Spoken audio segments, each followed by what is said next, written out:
show you how easy it is to overconsume calories without even fucking realizing it. Reminder that you don't have to track calories in order to lose fat, but calories always fucking count, whether you like it or not. Else is sick and fucking tired of seeing all the carnivore. We are live. It is Sunday. It is the Meat of the Matter podcast. I love that. I love that introduction. I thought we'd get right into it, and because today we have a special. We're going to be challenging some nutritionist stuff, and you know what? We do this every Sunday, 10 a.m. Our time zones are back, 7 p.m. in the Netherlands, in the continental Europe. I guess it's Greenwich Mean Time. I don't know if that's true or not, but whatever. And 6 p.m. in the UK and Ireland. It's evening for them. It's morning for me. We are the Meat of the Matter podcast. That is Mark. That is Dr. Peter. I am Tony. And we do this every Sunday, answering your questions. Hopefully you're engaging with us. We love to battle. And today, guys, I think we're gonna be questioning some things. And you know, a lot of people, if they're following me, if they know any of my stuff, they'll know that I was studying to be a nutritionist. I put a lot of money and a lot of time into getting my degree, and I actually ended up not wanting it because I battled every step of the way. It was wrong. I don't want to be associated to any sort of nutritionist title. And today we're going to listen to some nutritionists, and we're going to have some words about what they say. How's that sound? Sounds good. Yeah. First of all, how are things going, guys? What's going on in your worlds? Everything's going really, really well. Oh, the weather's getting nicer, so I'm very, very happy. Nice. Same here in West Europe. It's a high pressure field is staying around, so it's nice weather for 2 weeks already, I think. All right. Yeah, it's good. It's nice when the sun comes out. Here it's been a little weird. It's hot in the mornings and sunny, and then clouds over in the afternoons. I don't know if that's some other driving force or not, but it is what it is. The time, light, I love it. And let's get right into it, guys. We got to go. Mark, and by the way, Mark's been on fire this week with his videos. He's been putting out some stuff that's been like, you know, every time I hear him, I can just imagine I'm him just yelling at these people, just, you know, going, what the hell what gives you the right?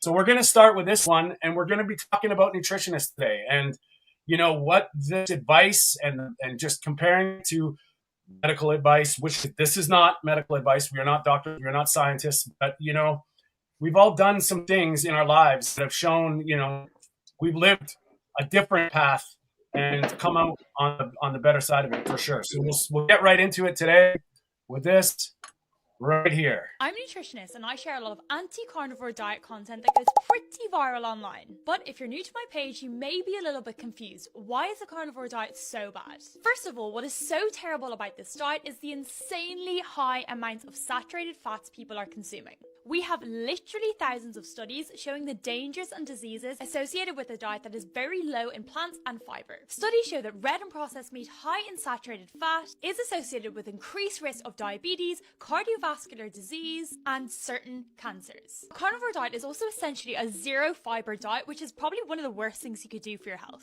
Fiber is so important and plays a crucial role in our well-being, supporting our gut bacteria, preventing constipation, adds bulk to the stool, and helps eliminate toxins out of your body. Clinical trials show that higher fiber intake is linked to significantly lower body weight, lower blood pressure, and total cholesterol. We also know from this very, very famous study done using 135 million person-years of data that eating fiber-rich foods also reduces the risk of heart disease, stroke, type 2 diabetes, and colorectal cancer by 16 to 24%.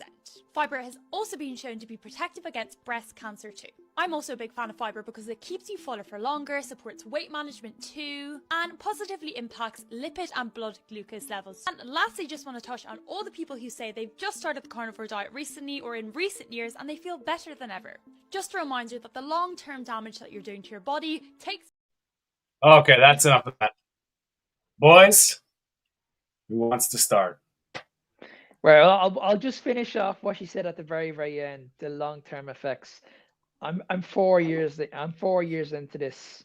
4 years. I'm still waiting for this heart attack to happen. I've never felt better. let's go back to the very, very beginning when she spoke about saturated fat. There's no evidence. There's no clear evidence. She's obviously speaking to the wrong people. I don't know where she got these comments from. There are obviously people that are following her. There are obviously people that are probably friends of hers. And whereas if she actually done some proper research and understood what actually saturated fats do for people, they heal a lot of people. People that have been looking for answers for years, people that have been on medication for years could never get the answers, never. All of a sudden, these people are just miraculously changing their life, and everybody's just saying like, this is just a fad. Like, it's just the woman. I've done 2 videos on this woman already, and I'm actually we're gonna get going. into another one. Oh yeah, Yeah, I got a it's couple like lined up. she's unbelievable. I cannot get over the following she has and the people that are actually listening to this woman. She's unbelievable. She really, really annoys me, and it makes me even worse. It makes it even worse that she's a dietitian, and a lot of people are just listening to her and taking her advice. It's just insane. Well, Peter, before we get to you, I just want to throw in that I think it's call to authority fallacy. I am this, so you listen to me. Yeah. That's kind of, and I'll elaborate on that. But Peter, your thoughts? Yeah, call to authority. That's exactly this. What you see online, doctors, they hang on this stethoscope around their neck. They show those qualifications, and then you should simply believe them. And there is no proof of anything that she says, indeed. And talking about saturated fat, coming back to that point, think about the fact that when your body makes fat, de novo lipogenesis, it's all saturated fat. I mean, it's not a proof, but it's just already crazy to think that consuming saturated fat would then be damaging to your body. But then all those studies, I'm just annoyed by all these cohort studies every time. I don't care if you have 130,000, 130 million years of lifespan that you included in the test.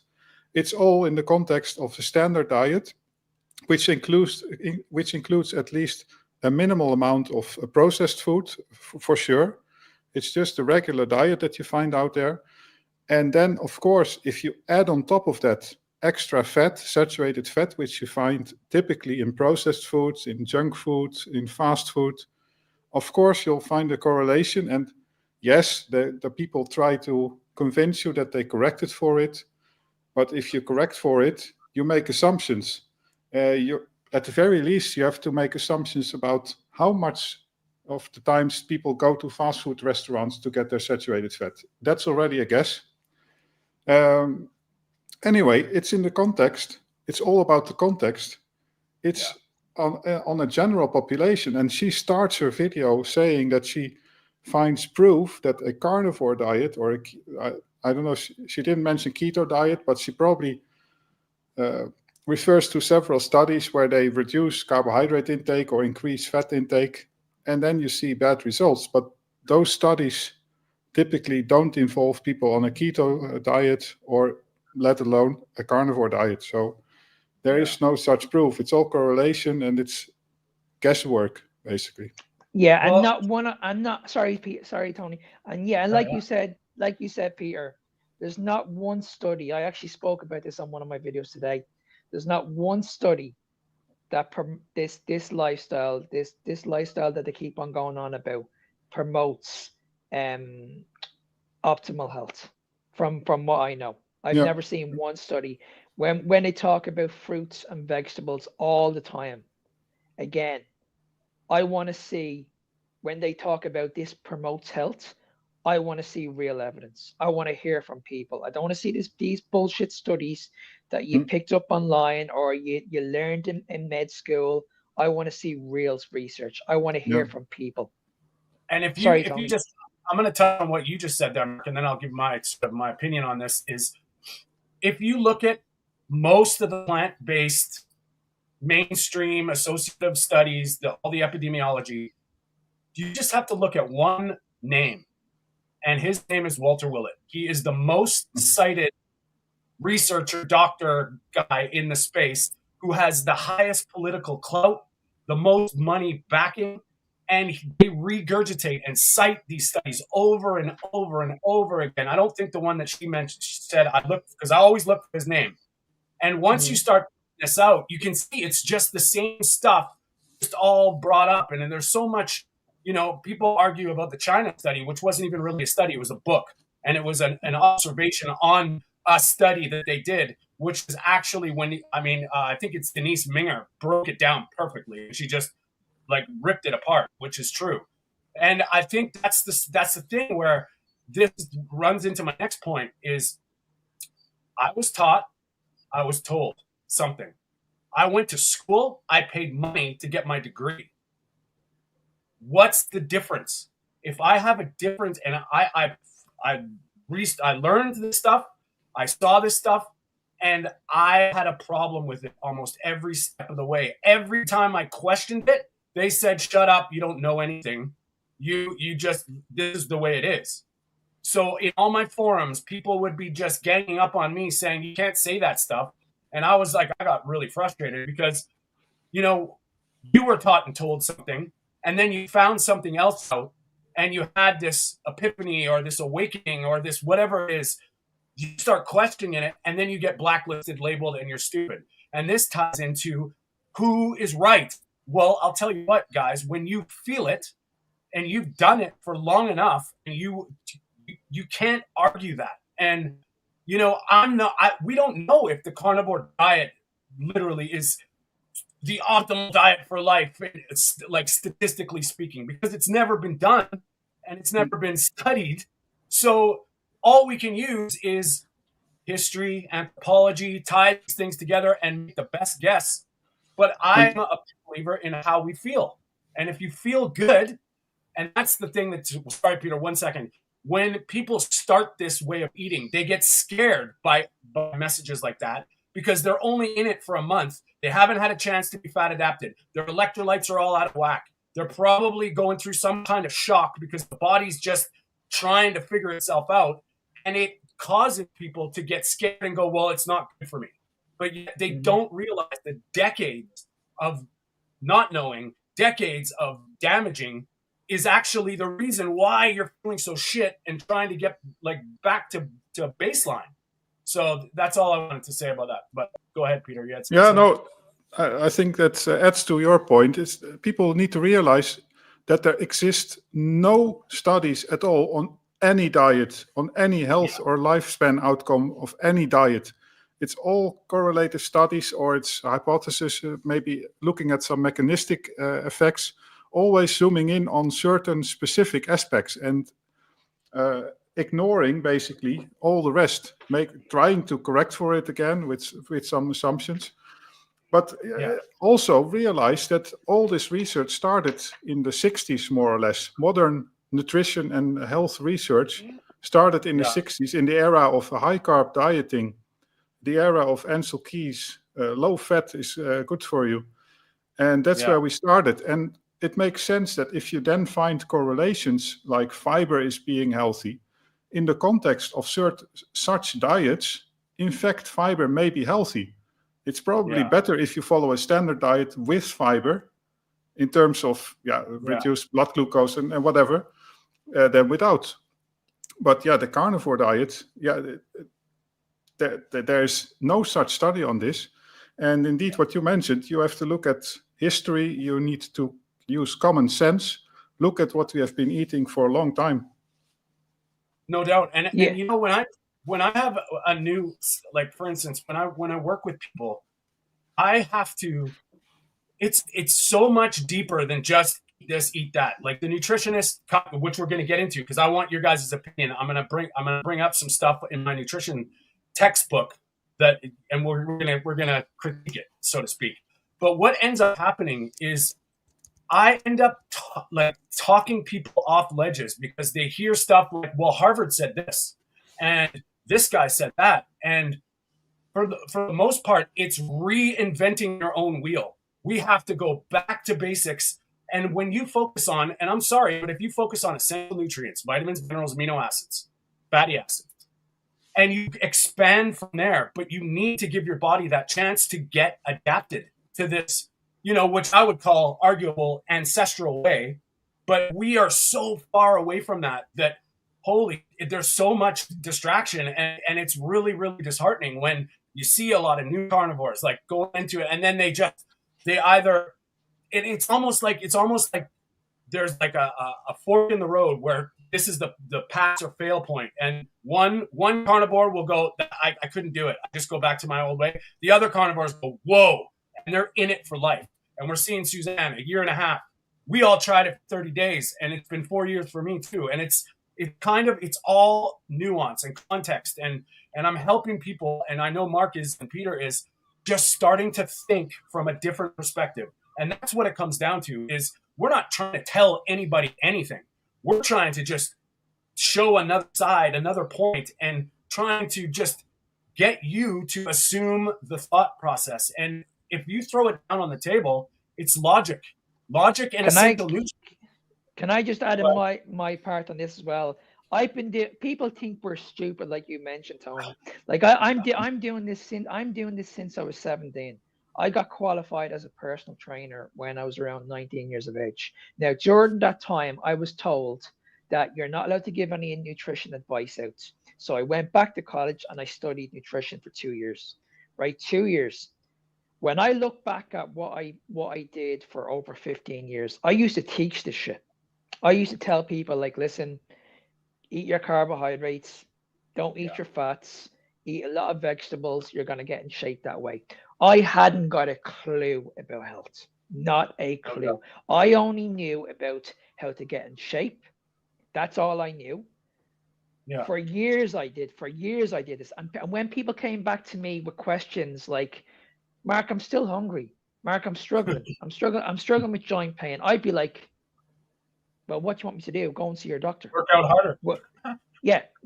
I'd be like, you need to be more. These people used to annoy me. I used to say to them, you need to be more disciplined. When I look back at my habits, I feel ashamed because I came across as an arsehole, and there was no need for it.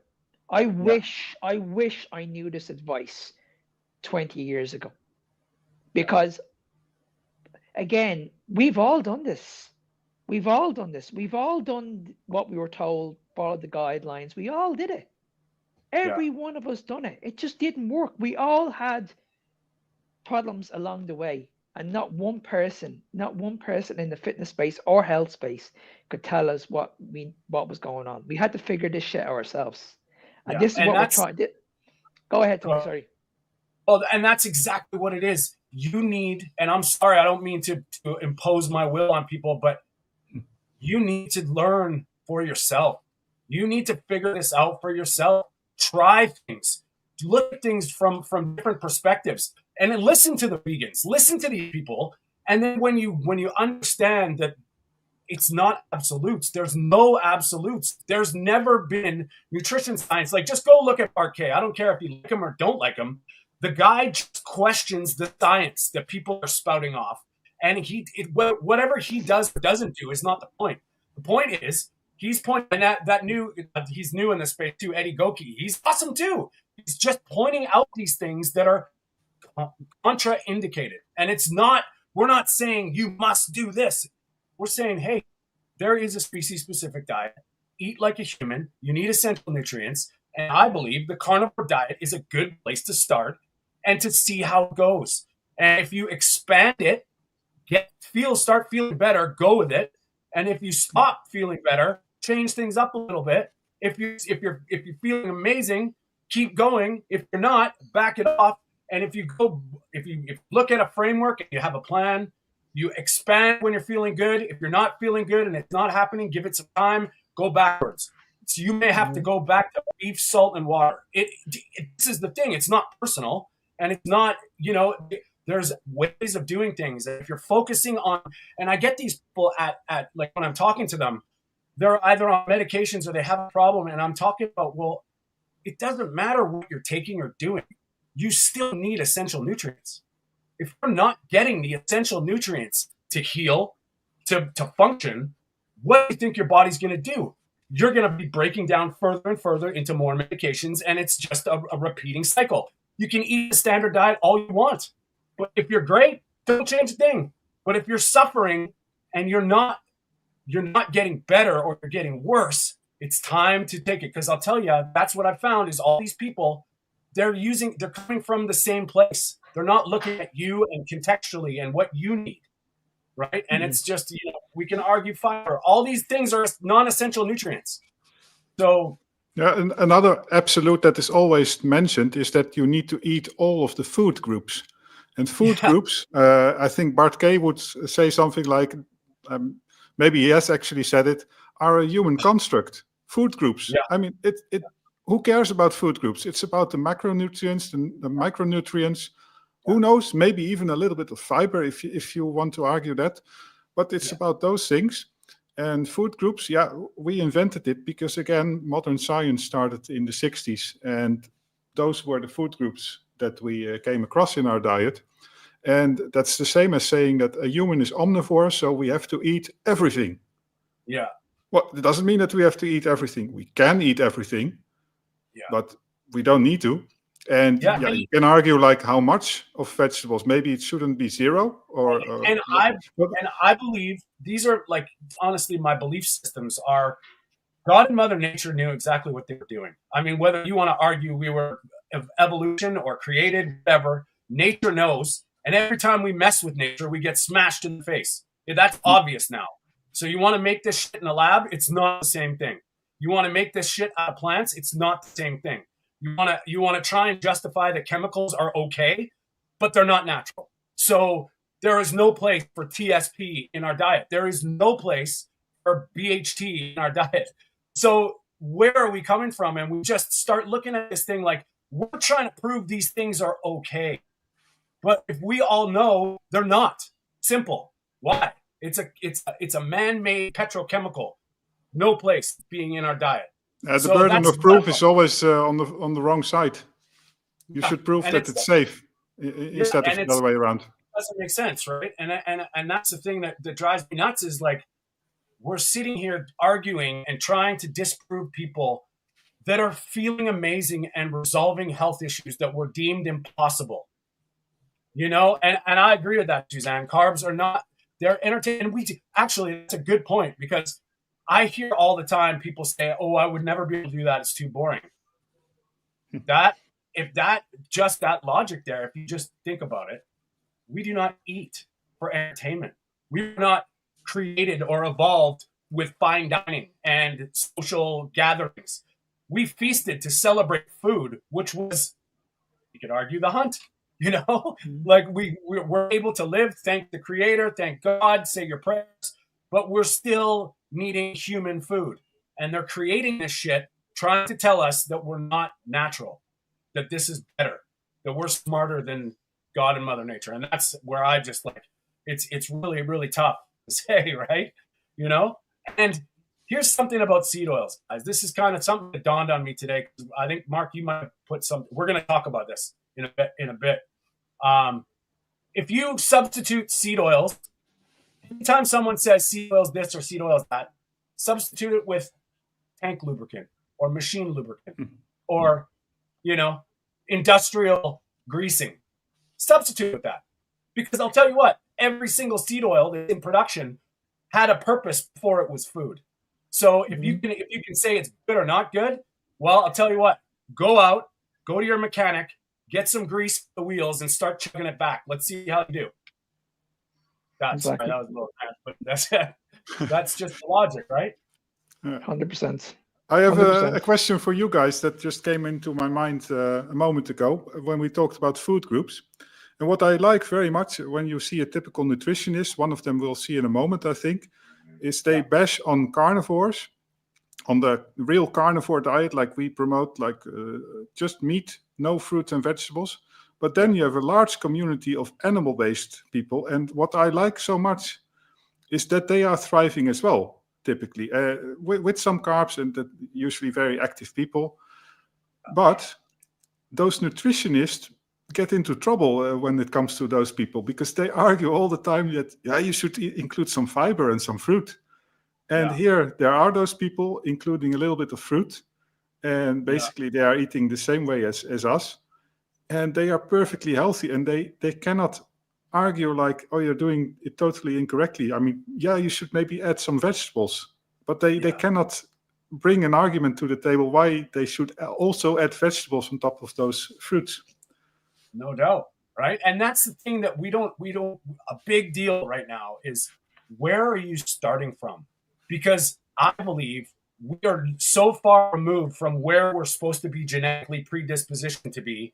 Whatever you've done and whatever it is, the environmental chemical, the forever chemicals, the plastics, the food additives, where are you starting from? So that means broccoli and all the anti-nutrients are going to be different for certain people, where your gut status is, how you're going to be. So it's almost impossible to argue.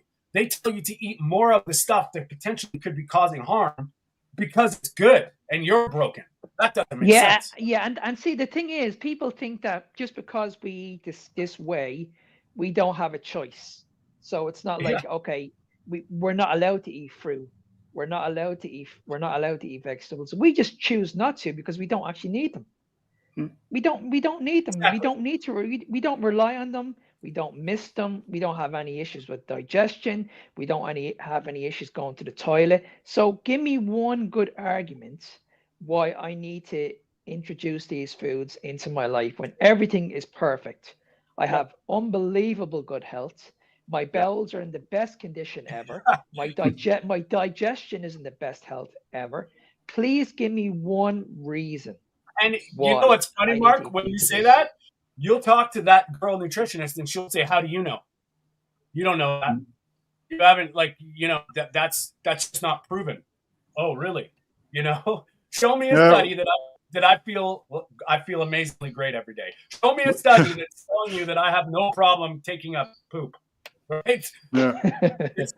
And what should we do? Should we try vegetables for like half a year or 1 year, feel miserable, and then we should suddenly feel super healthy and be happy? And you know what's after funny, that? you guys? I think I can't see it right here on this, whatever it is. I had pepper. Like, I usually just use salt on my meat, and I don't use spices, sometimes some garlic, but I put pepper on a roast. I got sick. And if people are like, don't be silly, that's not the pepper. But what else has changed? Like, it's kind of funny how that, it may not be, of course, but hey, if something happens that I don't do very often, and it's like, well, what happened? It's kind of ironic that I had one meal with a good douse of pepper, because I like pepper, but I don't need it. But I ate it, and then all of a sudden I've got this thing on my face. I'm like, oh my Lord, is that an oxalate? Right? It's just wild. Was it black pepper or? It was black pepper. But, and that's the thing. It's like, we just come from these absolutes that there's nothing absolute. And it's crazy. And it's not. So we're going to I got a menu plan from my textbook. I think I did a video on this, but I didn't get into the details of it. So I want to do this menu. We're going to break down, we're going to talk to, or we're going to listen to this nutritionist again. And then I'm going to share a menu plan that was a seasonal choice, because it's the diet you need in the spring, according to my Getting Healthy with Nutrition textbook. And we'll have a chat, but we're going to do this first, and we'll get into it. Okay, here we go. What really makes me laugh is this sort of comment that I always get as a nutritionist underneath my TikToks. And I really wish it was the case that we were all following the nutritional guidelines given out by the government or nutritional organizations. But unfortunately, that's not true. We are not unhealthy because we are following these guidelines. We are unhealthy because we are not anywhere close to following these guidelines for average people. For example, in the UK, nearly 60% of the average person's diet is made of ultra-processed foods. 2/3 of us in the UK are not consuming our 5 a day. Only 9% of adults are reaching the daily fibre recommendation. That is literally such a terrible statistic. We are consuming 2 times the free sugars recommendation. Adults are still consuming 40% more the recommended salt per day. Our saturated fat intake is 20% higher than the recommendation for the average person, and so much more. These are just some example statistics showing you that we're just nowhere near following the healthy eating guidelines. And these are just some of the reasons why so many of us are dealing with things like high cholesterol, IBS, IBD, diabetes, obesity. Right, that's enough of that, Shay. Yeah, it is enough of that shit. But I'm going to say this. Notice how she never mentioned protein once. Mhm. Ridiculous. It's So, us. I don't- Honestly, it's crazy. And you know, you know what the funny thing is? Like every single one of us, apart from us three, are all following a low-fat diet. Everybody is following a low-fat diet. Yet she's still convinced that everybody is doing the exact same thing. We're all eating processed food. Everybody's eating, but these are the people that say that we can eat this shit in moderation. You know what I mean? No. So any dietitian will say to you, like, listen, you can have this 80-20 rule. You can eat 80% of your overall calories coming from healthy food, and then you can have the odd treat here and there. So you can do that pretty much every day if you want. And I've heard this from dietitians. Oh, yeah. So these people are advocating that we're allowed to have a little bit processed food. And she has the audacity to come out and say that people are eating way too much processed food, that this is the problem. No The doubt, man. hypocrisy is unbelievable. It's outstanding. And, you know, I back in the day, I was, you know, arguably trying to get in shape, doing these diets. I was eating no processed food. I was eating all the vegetables, all the salads, good carbohydrates, chicken, no fat. You know, like my fat was olive oil, and that was it, pretty much. I still was holding body fat. I did not lose. I got stronger. I didn't lose body fat percentage. And I was doing everything that the standard guidelines said, and it was except for maybe upping the protein with shakes. But I didn't really change. Nothing really changed. So if I was not on the ball, and as soon as I stopped, I gained weight. Every time. And Yeah, Tony. Yeah, Yeah, and I go, was Margaret. just gonna add one more part. And like Tony mentioned, I was the very same. I lost all the weight, but I still had those issues. I still had those issues with my digestion. I still had those issues with my mental health.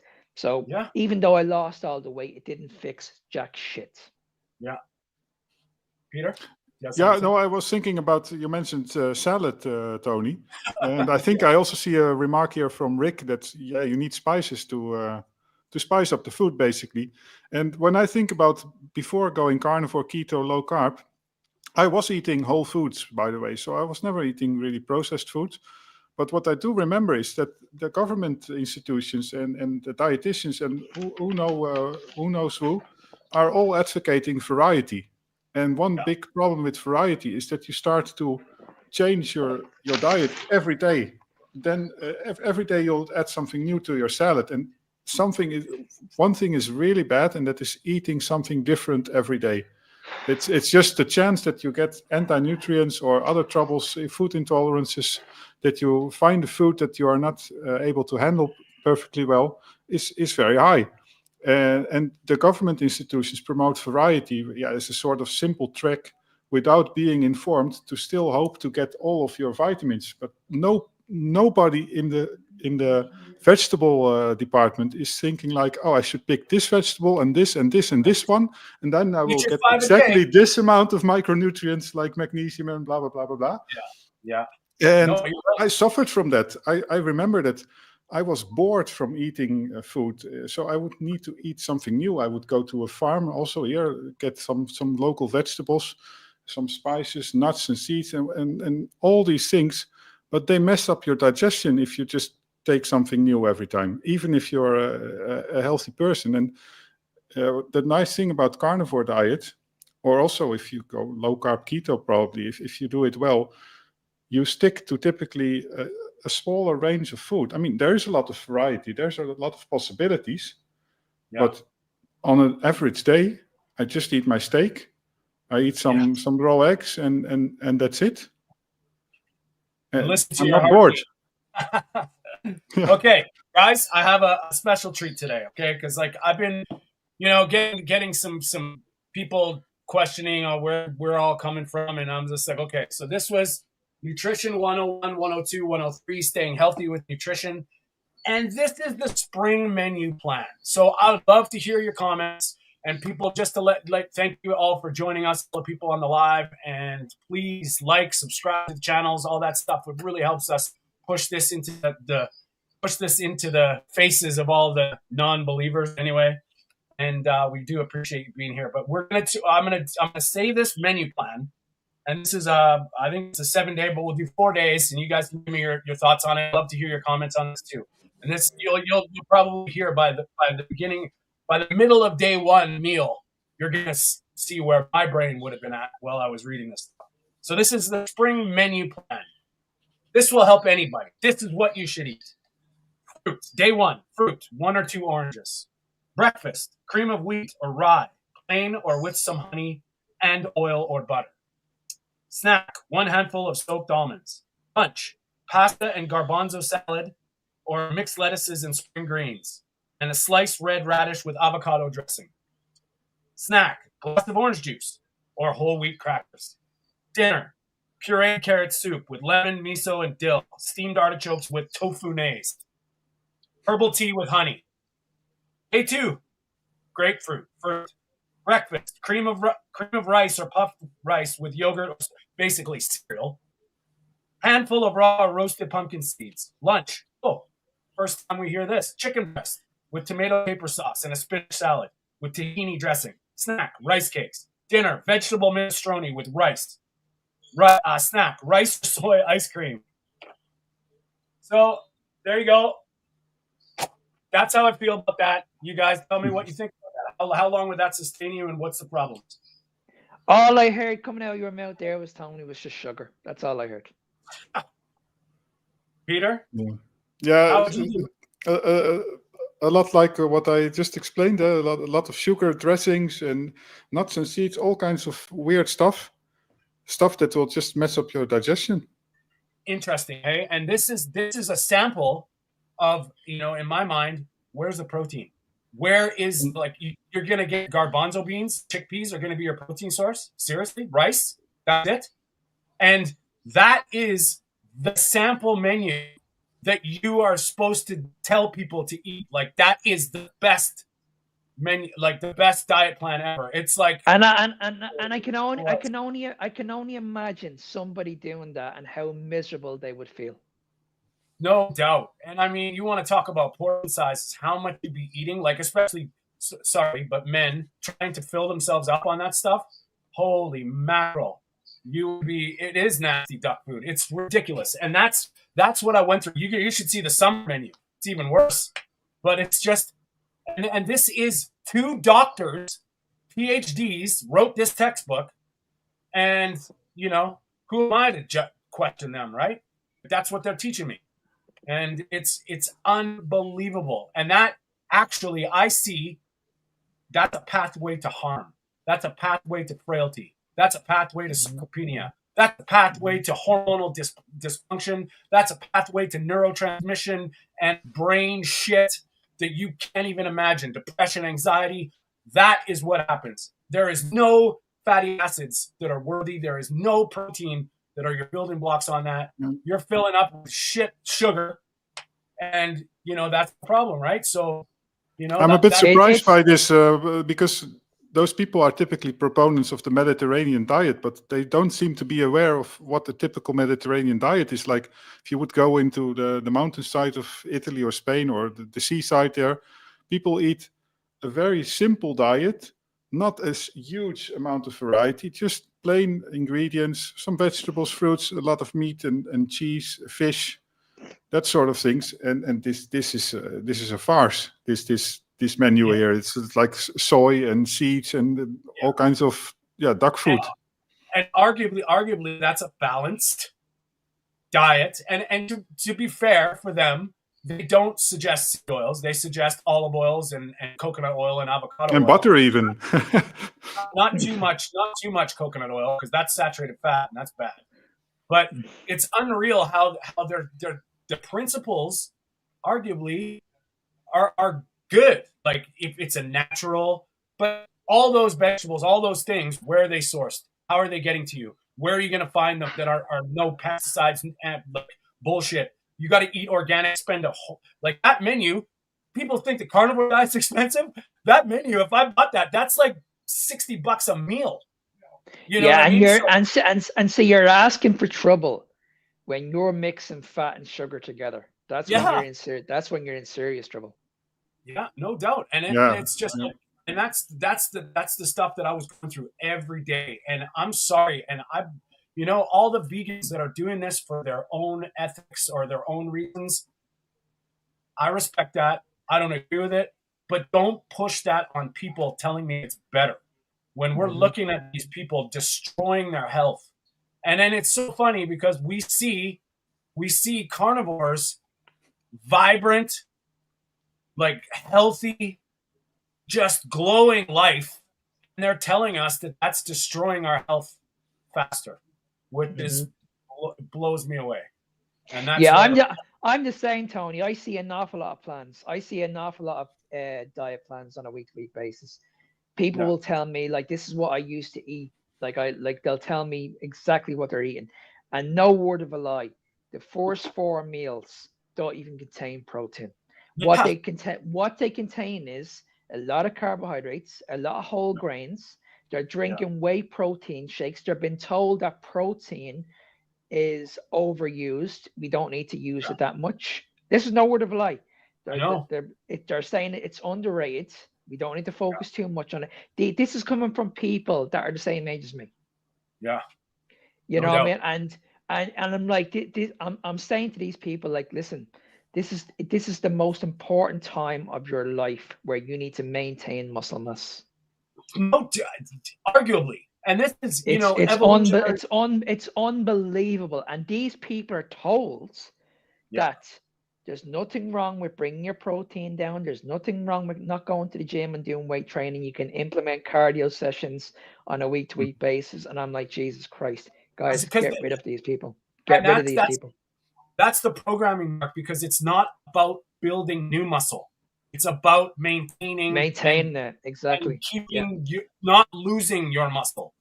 And I've noticed, like, I've been back at the gym for the last month, and because I'm working in an office and doing my things, and I'm not as physical, so I was like, it's a good time to get back. I noticed my overall strength is a little less, but I haven't changed physically much at all. And that's and yet I'll tell you another one. I'm working with a 70-year-old at the moment. A 70-year-old. In the last year, he's actually gained muscle. 70 years of age. Yes. You know what I mean? Now, for years and years and years, he was told he had to bring his protein levels down. I actually doubled his protein. Yes. And now he's maintaining muscle, and he looks incredible. Like, he looks about 40 years of age. He looks amazing. Yeah, can I try? Can I make a bold statement? And I'm curious what you both think about it. But I think that you basically cannot overeat protein as long as you keep on eating either fat or carbohydrates next to it, enough for your energy. Mm-hmm. Yeah. When it comes to protein is the only macronutrient that you can't pretty much overeat on.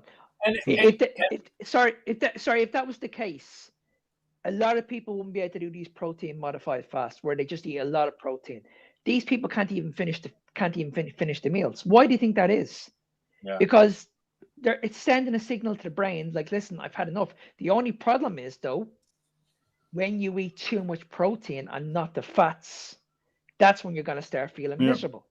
And that's why we were given this beautiful food as nature created it, where you get the fats and the protein together. We're not meant to be going by the government fucking guidelines. Oh no, just eating lean protein. Well, if you eat just protein, that's rapid starvation. Like, that's with no fat. It's documented.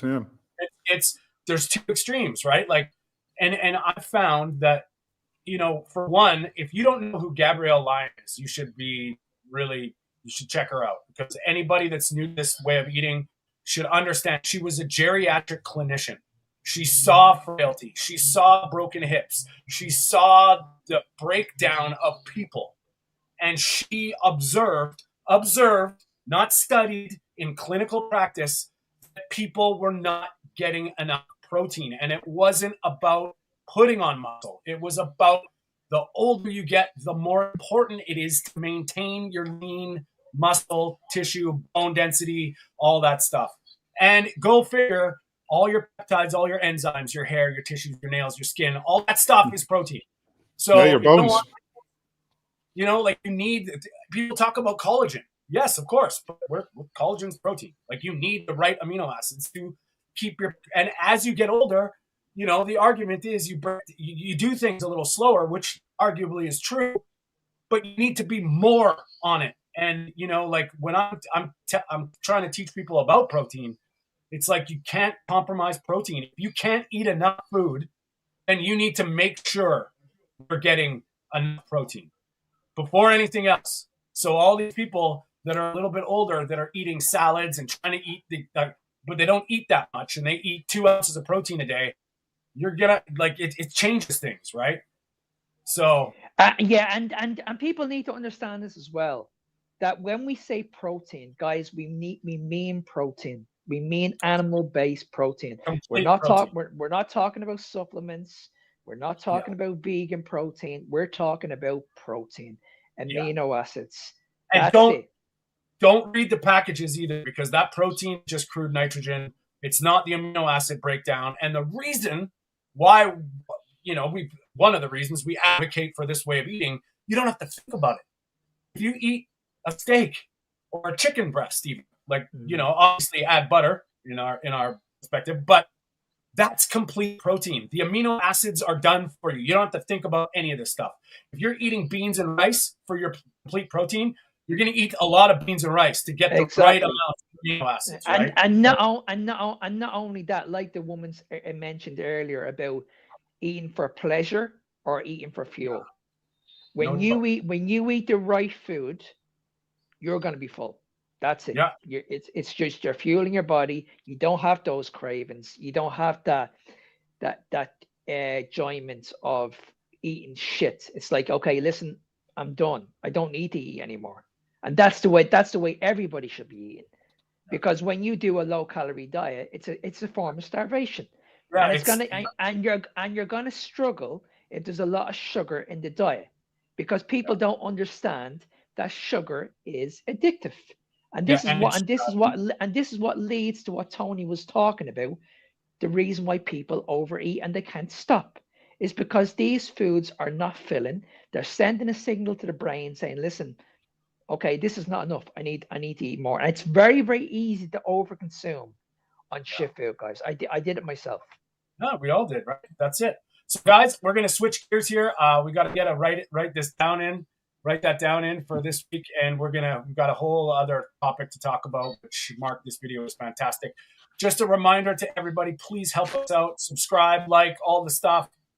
Help us out getting this message out, spreading the word. We do appreciate all the friends. And I want to mention this because how I met Mark and went on his Carnivore Evolution podcast. He's got now Victoria and him started a YouTube channel, Carnivore Evolution, and please go check it out. It's, a lot of good people are on there telling their stories. And that's what I encourage everybody to do is listen, learn, read, don't judge, just find out something. If something sticks, resonates, go with that, because there is a lot of stuff out there and we're not trying to put out misinformation. We're trying to give you information for you to discern and, put into practical use and another side, another perspective. So it's very important. And we're trying to get this stuff going to get as many people open to the idea that things aren't what they seem, especially in the nutrition space. So just a reminder, please help us out. We appreciate all your support and comments. All right. So we're going to get into Write That Down. Let's do it. These guys are getting richer while you're getting sicker. Write that down. Write that down. Write that down. Write that down. Write that down. Write that down. These foods are highly processed, complete garbage, and I can promise you now, I wouldn't even give it to my fucking dog. Write that down.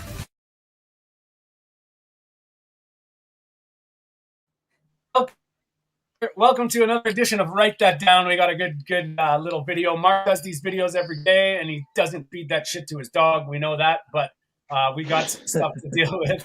And we're going to get into this guy The today. most dangerous food for the liver is seed oil. One of the best things to help with a fatty liver is to take something called TUDCA. That's a special biocell. Instead of seed oils, cook with butter, coconut oil, olive oil, tallow, and lard. That is Dr. Eric Berg. He is a chiropractor. Chiropractors, by the way, have no specific knowledge about human anatomy, the human body. He has never gone in and seen a human being as in a surgery, such as I have. He doesn't understand fatty liver disease, in spite of his very cute little diagrams. But here are the facts. Fatty liver disease is caused mostly by saturated fat from your diet, not seed oils or polyunsaturated fat or vegetable oil as you know it. Take a look at this study, or maybe this study, or I'll put more in my Substack. But the bottom line is that if you take polyunsaturated fatty acids or vegetable oil and use that as a substitute for saturated fats like butter or tallow that he says you should cook with, you will actually get less fatty liver disease. So let's make that clear. Butter, beef tallow, saturated fat cause and increase the risk of fatty liver disease. Polyunsaturated fat or seed oils, as he talks about, do not. Well, how do I know that? First, I'm Dr. Terry Simpson. I'm a surgeon. I've seen fatty liver disease as doing weight loss surgery a lot. You know what they all have in common? High rates of people using low-carb diets, eating lots of saturated fat, thinking that fat won't make them fat, and they end up on my operating room table getting weight loss surgery. Bottom line, if you have fatty liver disease, don't trust the chiropractor. See a board-certified gastroenterologist who specializes in liver disease, not a chiropractor. They don't specialize in that. They don't know anything about it. And showing this sort of video he has proves he knows nothing about that. There's nothing you should listen to this guy about. Listen to the science, not the non-science. This nonsense has got to stop. It's dangerous because what he's advocating is dangerous for your fatty liver. Don't cook in beef tallow. It just isn't good for you. A few days ago, I actually put The most dangerous food for All right. So I wanted to save your comments, Mark, even though they were fantastic, because first of all, I think Dr. Eric Berg might have been the first catalyst to get me started on this stuff. And I find him, maybe I don't agree with everything he says, but his message and his delivery is hands down one of the best in the space. And damn you, stay in your lane, doctor, whatever the fuck your name is, because you should be doing surgeries. That's it. Do surgeries. Because, I'm not even getting the stuff. I'll let you guys chime in because that just really pisses me off. Mark. I'm just going to say one thing. When are we going to stop coming up with this bollocks, with these random trials, these researches, these studies? And when are we actually going to do these trials on real human beings? That's all I have to say. Yeah, That's it. When you look at the screenshots behind this in his video, you'll see that the studies are focusing on omega-3 fatty acid intake. And well, I can believe that increasing omega-3 will be beneficial, but it doesn't say so much about saturated fat. Somebody else made a video about this, and that's a good point. And the whole video of this Dr. Terry Simpson, and also when you go into his comments, it's one big appeal to authority. He starts with claiming that, telling that he's a doctor and a surgeon and blah, blah, blah. And when you try to argue with this guy, I tried it in the past and now I don't do it anymore, but at some point you make a good argument and then he will finish it off with like, yeah, you don't know anything about it because you haven't studied it and that sort of nonsense. And yeah, it feels a bit like gaslighting or mansplaining, but then from a doctor. That I don't know what would be a good term. There's that call to authority. I am the shit, so listen to me because I know you know nothing, Jon Snow. And you know what? And can we just remember who funds these people? We just need to remember that. Who funds the system? Who pays these people? I mean, these doctors are told when they speak to patients they have to follow the food permit. They're paid. Yes. They're paid to say the shit. Yeah, this same. This, and this same doctor thinks that obesity is just a pandemic and a disease that has to be solved with GLP-1 agonists. Yeah, no doubt. And when you try to give examples of people going low carb, and that's a big thing. That's just a big lie that he mentions here. Of course, that on his operation table are people on low carb diets. You cannot even find those people in studies, let alone on operation tables. So, and here we have, okay, who's the authority here? We have this guy who's a gastroenterologist. I would love to see him debate Pran Yoganathan. If anybody doesn't know who he is, go have a look at him. The Low Carb Down Under. He's done a lot of talks. He's a gastroenterologist, and go figure, he's broken free from the medical system. Because why? Because he knows it's bullshit. And he's sick and tired of trying to be guided by the standard of care. But him studying as a gastroenterologist, he doesn't know anything because he's not agreeing with the gastroenterologist from the, do you know what I mean? And then this guy, Dr. Robert Lustig, okay, a pediatric endocrinologist, is telling you he's reversing fatty liver disease, non-alcoholic fatty liver disease by cutting fructose. Yeah. So if you cut the sugar, fatty liver goes away. Interesting. But he's an idiot? Is this because, or, oh, look, he stood out against the medical system and he basically proved, well, in his practicing opinion, seeing obesity and fatty liver in children reverse when they cut out the processed food and fructose specifically. Go figure. And if we know fatty liver happens first, before your liver gets fat before you do, and if triglycerides are high in your blood, if you eat sugar, cut out the sugar, triglycerides go down, fatty liver disease goes away first. Interesting how all of that guy's bullshit just goes on its head. And that's not even, we're not even getting into the vegetable oil part of it. We're getting into the fructose. Yeah. And when they keep on talking about saturated fat, there's not one study on just saturated fat on its own. No. Not one. Well, It's all based on saturated fat added with carbohydrate and sugars. Exactly. That's what it's all based Actually, on. is one, and I heard it from Dr. Ben Bick.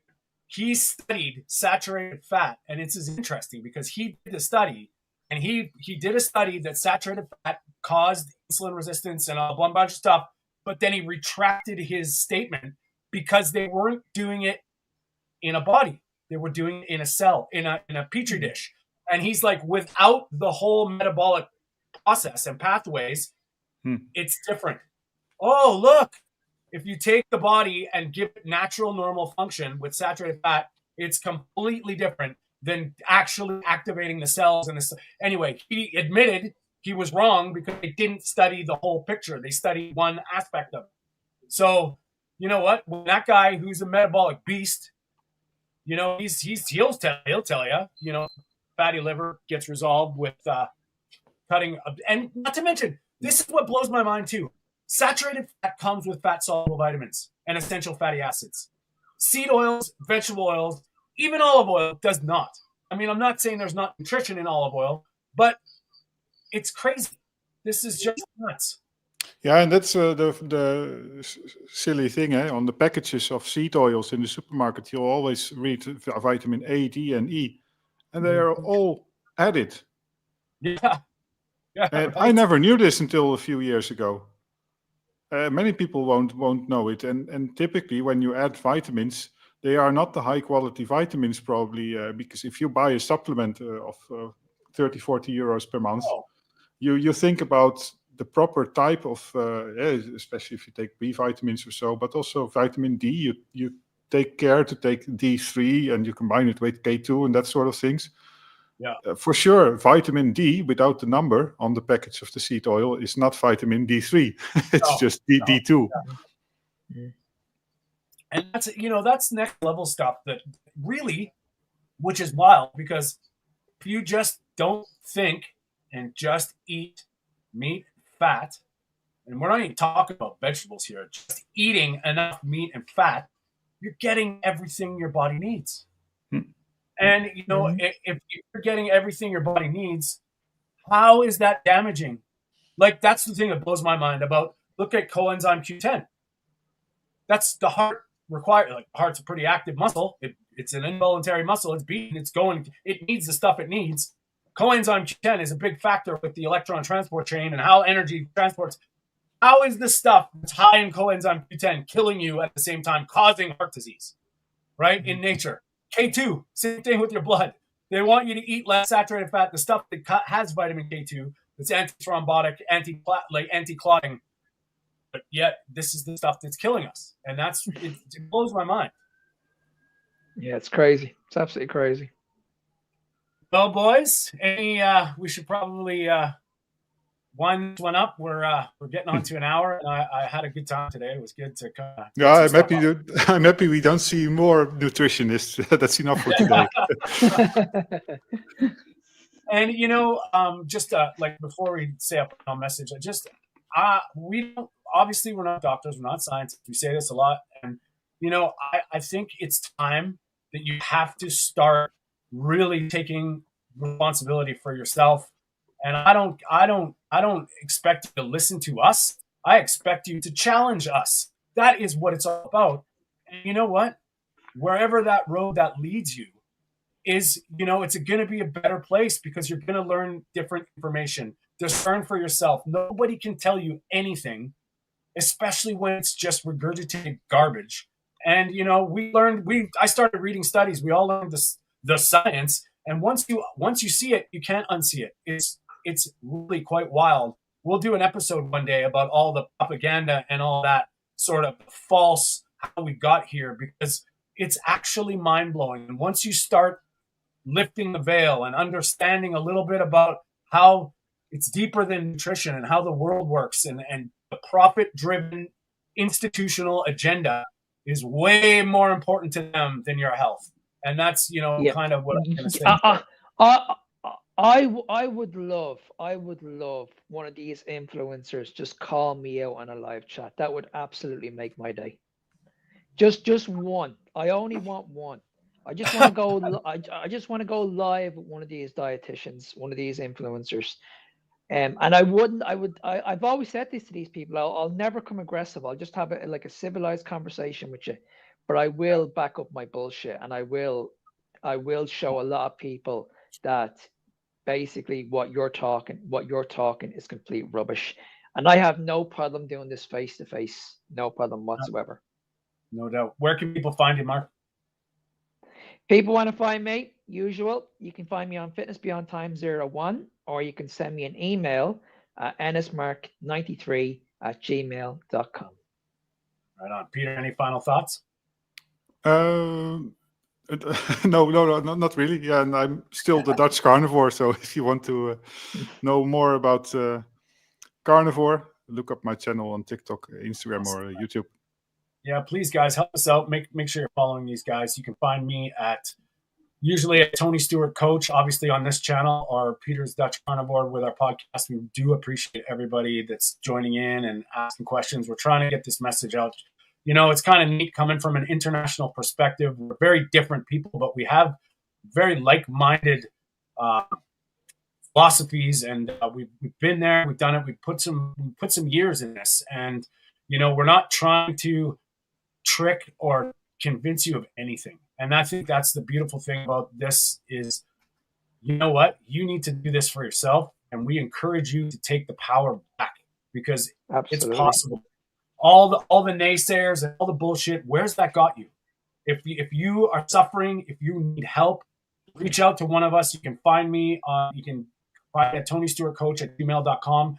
And if you resonate with one of us and you want us to help you out, we're here for you, because we have our different ways, but the message is the same. And to be honest with you, now is the time to take control of your health, because no one's coming to save us. And there is a lot of bullshit noise out there that is driving us to not being healthy. You just have to look at the signs. And once you see it, you can't be unseen. So join us here every Sunday, 10 a.m. Pacific, 6 p.m. in the UK and in Ireland, 7 p.m. in the Netherlands. We are here. This is the Meat of the Matter podcast. We appreciate you. We love you. We eat beef, and we're proud. That's Mark. He's Peter. I'm Tony. Thanks for joining us, and we'll see you next week. See you soon, guys. See you next Bye-bye. time.